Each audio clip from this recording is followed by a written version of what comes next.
પૂજ્યપાદ પન્યાસ પ્રવર શ્રી ચંદ્રશેખર વિજયજી મહારાજનું પણ પરમ પાવન સ્મરણ કરીએ.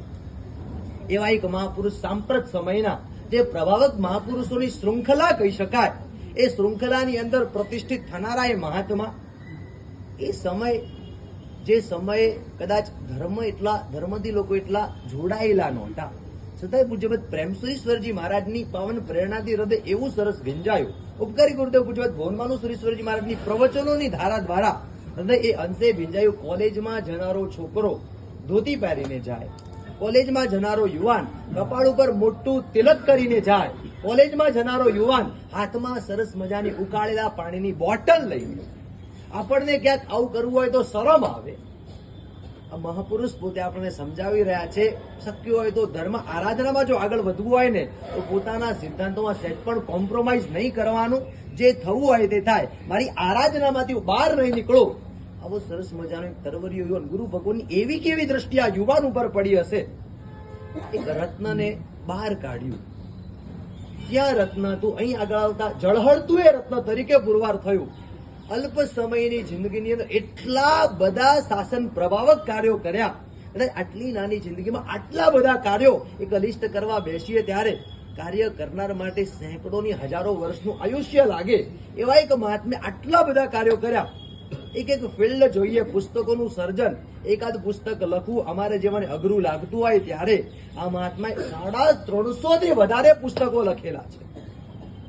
એક વ્યક્તિ, એક દીક્ષાર્થીને તૈયાર કરવું બહુ અઘરું લાગે ત્યારે આવા મહાપુરુષ એક નહીં 100 ની 125 જેટલા શિષ્યો હયાતીમાં તૈયાર કરેલા છે. પોતે એક પણ તીર્થનું નિર્માણ નથી કરાવતા. એમણે એક પણ, આજે એવું કહેવાય કે ઉપદાન થાય તો દીક્ષાઓ થતી કહેવાય.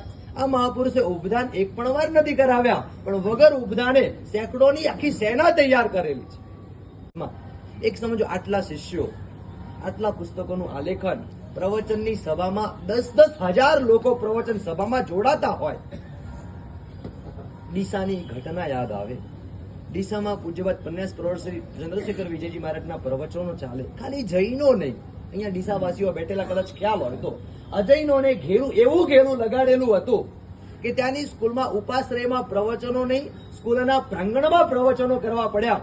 અને એ પ્રવચનો એવા પરાકાષ્ઠા ઉપર પહોંચ્યા કે અજૈનોએ નક્કી કર્યું એક દિવસ લાડુની પ્રભાવના માત્ર અજૈનો તરફથી. સમજાય છે કેવા અંશે હૃદય તેમનું ભાવિત થયું હશે. ત્યારે અજૈનોએ આ નિર્ણય લીધો, અમે આ પ્રભાવના કરીશું. આ મહાપુરુષે જીવનની અંદર એટલા બધા કાર્યો કરેલા છે. સૌથી મોટા 4 પ્રેમ એમના માટે કેવા હોય તો કહી શકાય. ઘણા બધા પ્રેમ હશે, પણ ઉપલબ્ધ દ્રષ્ટિએ કદાચ મર્યાદિત શબ્દોમાં જો રજૂ કરવું હોય તો કહી શકાય. સૌથી પહેલો એમનો સુદેવ પ્રેમ પરાકાષ્ઠાનો હતો. પરમાત્મા પાછળ પાગલા મહાત્મા, પરમાત્માની આજ્ઞા પાછળ પાગલા મહાત્મા. કોઈ પણ નિર્ણય લો, શિષ્યોની આચરણા હોય, જે પણ નિર્ણય લો પરમાત્માની આજ્ઞાને કેન્દ્રમાં રાખીને નિર્ણય લેવાવો જોઈએ. સૌથી પહેલા સુદેવ પ્રેમ.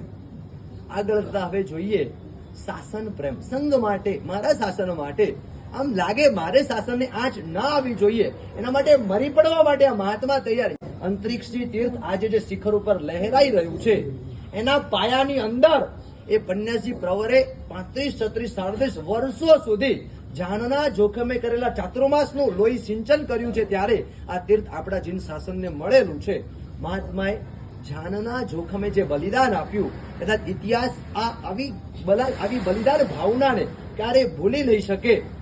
સુદેવ પ્રેમ, શાસન પ્રેમ, સંઘ પ્રેમ. સંઘ કઈ રીતે દ્રવ્ય દ્વારા સમૃદ્ધ થવો જોઈએ, મારો ચતુર્વિધ સંઘ એક કઈ રીતે થવો જોઈએ. પણ ત્યાં સુધી જયારે સંમેલન મંડાયું હતું એ વખતે પણ અગ્રગણ્ય મહાપુરુષોની સાથે સાથે ભલે મહાત્મા પન્યાસજી હતા, પણ પન્યાસજી હોવા છતાં એમની ભૂમિકા પણ અગ્રીમ હરોળની ભૂમિકા હતી. આનંદ ત્યારે થાય આજના સમયે જ્યારે દુઃખ સાથે થોડું કહેવું પડે, પદવીઓ લેવા માટેની પણ હોડ ચાલતી હોય ત્યારે, સાંભળજો તો કડવા શબ્દો છે મારા, પદવીઓ લેવા માટે તમારા સ્તર ઉપર પણ એક સીટ માટે ઝઘડા થતા હોય ત્યારે એક મહાત્મા સ્વયં સમર્થ હોવા છતાં, પ્રચંડ પુણ્યશાળી હોવા છતાં આચાર્ય પદવીનો જીવન પર્યંત અંગીકાર સ્વીકાર નથી કર્યો. ઇવન ત્યાં સુધી જયારે પન્યાસ પદવી સમર્પિત કરવાની વાત આવી ત્યારે સાહેબે ગુરુની આજ્ઞા શિરોધાર્ય કરવી જોઈએ. અને કેટલાક શિષ્ય એવી ભાવના ભાવે સાહેબ પદવી બધી આજ્ઞા શિરોધાર્ય કરીશ, પણ પદવીનો સ્વીકાર નહીં તો નહીં. પ્રેમથી એક હૃદયમાં પોતાની નિષ્પૃહતા કેવી પરાકાષ્ઠાની પડેલી હશે. પદવી માટે પણ પોતાના ગુરુ સાથેનો પ્રેમનો ઝઘડો કર્યો, પણ દરેક જગ્યાએ શિષ્ય વિજેતા પુરવાર ના થાય કે આ ગુરુ પણ પુરવાર થાય. આમાં આપણું અંતર આનંદથી અવર્જિત થાય કે આવા મહાપુરુષો કે આ સ્તર ઉપર બેસવા વાળા હોવા જોઈએ, છતાંય આટલા લઘુ થઈને, સાવ નાના થઈને પન્યાસ પદવી ઉપર એ પણ પરાણે તેમને પ્રતિષ્ઠિત કરવામાં આવ્યા. નિષ્પૃહતાની પરાકાષ્ઠાને સલામ કરવાનું મન થાય. સુદેવ પ્રેમ, શાસન પ્રેમ, સંઘ પ્રેમ, સાથે સાથે બધા પ્રેમ કરતા પરાકાષ્ઠાનો પ્રેમ સદગુરુ પ્રેમ. પૂજ્યપાદ પ્રેમસુરીશ્વરજી મહારાજ ઉપરની અપ્રતિમ શ્રદ્ધા. હજી સમજો, જો બહુ એક આકર્ષક ગુણ હૃદયને આવર્જિત કરે તેવો કેવો તો કહી શકાય, જે મારા ગુરુ છે એને સમર્પિત થવું કદાચ બહુ સહેલું છે. અથવા નંબર 2, જેમના દ્વારા અંતરમાં વૈરાગ્યના બીજનું પ્રગટીકરણ થયું છે એને સમર્પિત થવું હજી પણ સહેલું છે. પૂજ્યપાદ પ્રેમસુરીશ્વરજી મહારાજ ગુરુ તરીકે એમને એટલા સમર્પિત હતા. પૂજ્યપાદ ભુવનમાનું સુરેશ્વરજી મહારાજ એમના દ્વારા વૈરાગ્યનું બીજ અંકુરિત થયું, એમને એટલા સમર્પિત હતા. પણ બંને ગુરુ ભગવંતો કાળધર્મ પામ્યા પછી પૂજ્યપાદ જયગોલ સુરેશ્વરજી મહારાજ જ્યારે એક ગચ્છ નાયકના પદ ઉપર પ્રતિષ્ઠિત થયેલા છે, ત્યારે તમને કહું ને, પૂજ્યપાદ જયગોલ સુરેશ્વરજી મહારાજની દીક્ષા એટલે 2006 થયેલી. પૂજ્યપાદ ચંદ્રશેખર વૈદ્યજી મહારાજની દીક્ષા 2008 કેટલો ગેપ બંને મહાપુરુષો વચ્ચે? ખાલી 2 વર્ષની. એ મારા માટે તો ગુરુ તુલ્ય જ છે. આવો સરસ મજાનો પરાકાષ્ઠાનો આ પન્યાસી ભગવાન અંતરમાં જે સમર્પણ ભાવ ધારણ કર્યો હતો, ખરેખર કેટલાય ગુણો કદાચ કેવા બેસીએ તો ઓછા પડે. આવા મહાપુરુષ મજાની પાવન તિથિ જીન શાસન ઉપર એટલા બધા અનરાધાર ઉપકારોની વૃષ્ટિ પૂજ્યશ્રીએ કરી છે. એમની ઉપકાર વૃષ્ટિ દ્વારા અંતરને આવર્જિત કરીએ.